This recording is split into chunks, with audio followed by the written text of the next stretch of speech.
خاصة. عساكم بخير يا رب العالمين. كيف حالكم؟ كيف أموركم؟ إن شاء الله تكونوا بأتم صحة يا رب العالمين. اليوم نأخذ قصة اللغة العربية من كتاب أحب لغتي، استكمال حرف الزال. بإذن الله أخذنا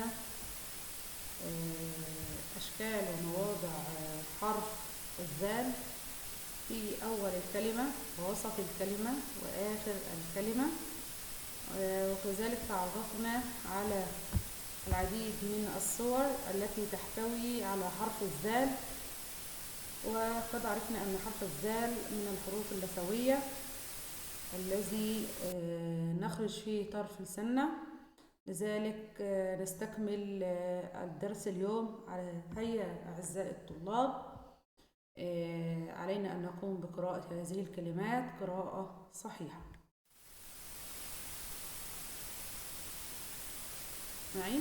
علينا أن نقوم بقراءة هذه الكلمات قراءة صحيحة. كل طالب يقرأ الكلمة بسرعة وينطق حرف الزال. منذر، مذهولا، استأذن، ذهب، تلميذ، أحسنتم. نتهجى الكلمة كده سريع بعقلنا وننطقها نطق سريع.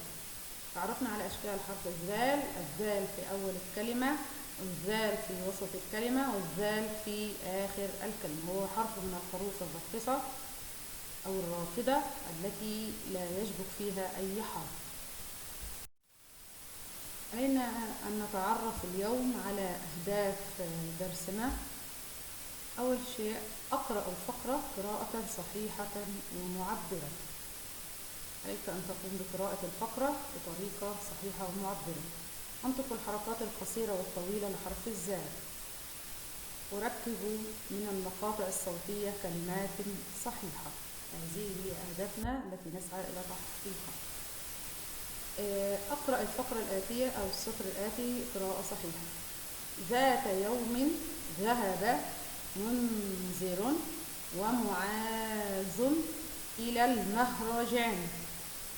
نتعرف على أشكال حرف الزال. الحرف اللي لونه أحمر، الزال في أول الكلمة، والزال في وسط الكلمة، والزال في آخر الكلمة. الزال مع حركة الفتح، حركات القصيرة ذا، حركة الكسر ذي، حركة الضم ذو، وهي أيضا هنا مع تنوين بالضم ظن، تنوين ضم ظن. انطق المقطع معي نطقا صحيحا. ذا مع حركة الفتح ذا ذا ذا. زال مع حركة الضم ذو ذو ذو. الزال مع حركة القصر ذي ذي ذي. وننطق أيضا حرف الزال مع الحركات الطويلة. الحركات الطويلة أو حروف المد هي الألف، الواو، الياء، ذا، ذو، ذي. سنتم. حرف الزال مع المقطع الساكن زد، غز، غز، زاي، زاي، زاي، زاي. سنتم. علينا أن نقوم بقراءة تأمل هذه الصورة وقراءة الكلمات التي تحت الصورة قراءة صحيحة. ننظر إلى الصورة الأولى. مذياع، مذياع، مذياع، مذياع. ننظر إلى الصورة الثانية، صورة الولد الذي يستمع إلى المذياع. أنا أسمع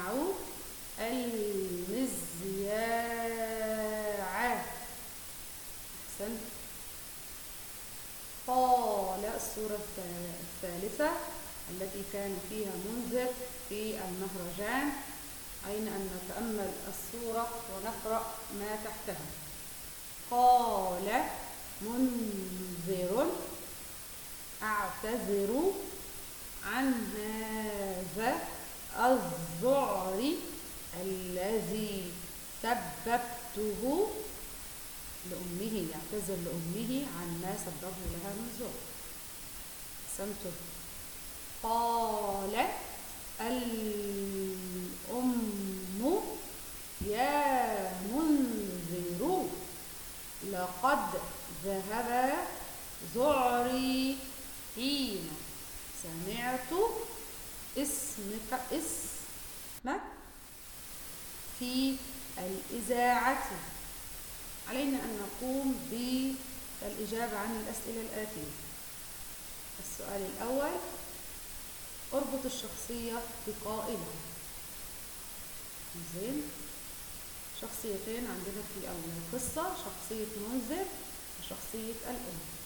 ماذا قال المنذر وماذا قالت الأم؟ منذر اعتذر لأمه، والأم نادت على منذر. أحسنتم، الأم نادت يا منذر. منذر: اعتذر يا أمي، اعتذر من الأم عما سببه لها من ذعر لأنه ضل المكان وضل الطريق وابتعد عن أمه. السؤال الثاني استفهام: متى ذهب ذعر الأم؟ إذا ذهب ذعر الأم عندما شاهدت منذر وسمعت صوته وسمعت اسمه في المذياع. سنتم. علينا أن نقوم بقراءة حرف الزال بالحركات القصيرة وقراءة الكلمات قراءة صحيحة وكتابتها بخط جميل مع مراعاة التشكيل والكتابة الصحيحة على خط القاعدة.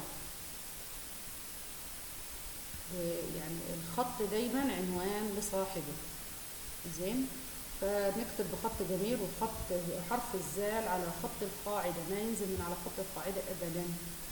زين، حرف الزال يكتب على خط القاعدة بخط جميل مع مراعاة التشكيل وقراءة الكلمة وكتابتها، والكتابة من أسفل إلى أعلى، خطك واضح ومنظم. أحسنتم.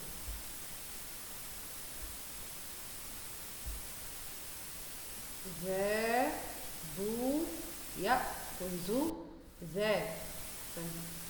السؤال الثاني: علينا أن نقوم بتحليل الجملة إلى مقاطع صوتية إلى كلمة. تحليل الجملة إلى كلمة. أحلل بوضع خط مائل بين احنا عندنا نوعين من التحليل: تحليل الجملة إلى كلمات وتحليل الكلمة إلى مقاطع صوتية. فالجملة الآتية علينا أن نقوم بتحليلها أو تقطيعها إلى كلمات. الجملة نقوم بقراءة الجملة ثم بعد ذلك نقوم بتحليلها أو تقطيعها إلى كلمات منفردة. كان منذر مذهولا بهذا البهلوان. كان منذر مذهولا بهذا البهلوان. الكلمات إلى مقاطع صوتية. علينا أن نقوم بتحليل الكلمات إلى مقاطع صوتية. نقرأ الكلمة أولا ثم نقطعها بطريقة التقطيع الصوتي، ثم بعد ذلك نقوم بتحليلها أو تقطيعها. استأذنا. كلمة هي بيننا استأذنا.